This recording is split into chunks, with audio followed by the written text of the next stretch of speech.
దేశంలో ఈ రోజు కాంగ్రెస్ పార్టీ ప్రతిష్ట ఎప్పుడెప్పుడైతే పెరుగుతుందో కాంగ్రెస్ పార్టీ ప్రజల పక్షాన రాహుల్ గాంధీ, సోనియా గాంధీ, మల్లికార్జున ఖార్గే నాయకత్వంలో ప్రజా సమస్యల మీద పోరాటం చేస్తుందో భారతీయ జనతా పార్టీ రాజకీయ కక్ష సాధింపు ధోరణితోటి కాంగ్రెస్ పార్టీ నాయకత్వాన్ని వేధింపులకు గురి చేయడం ద్వారా అధైర్యపరిచే ప్రయత్నం చేస్తా ఉంది. కానీ నరేంద్ర మోడీ, అమిత్ షా ఈరోజు కాంగ్రెస్ పార్టీ కార్యకర్తలు, ఈ దేశ ప్రజలు కాంగ్రెస్ పార్టీ చరిత్ర,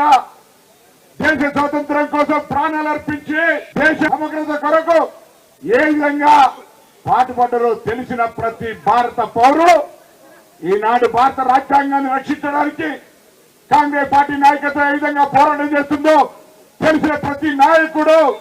గాంధీ కుటుంబానికి అండగా ఉంటారు. గాంధీ కుటుంబం ఈ దేశం కోసం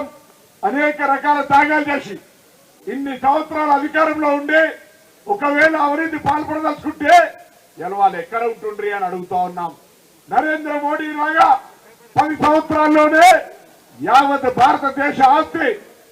అదాని, అంబానీలకు అప్పచెప్తా ఉంటుంటే దాన్ని వ్యతిరేకించే ఒకే మగాడిగా రాహుల్ గాంధీ ముందుకు పోతా ఉంటుంటే భరించలేని నరేంద్ర మోడీ ఇటువంటి కక్ష సాధింపు ధోరణి చేస్తా ఉన్నాడు.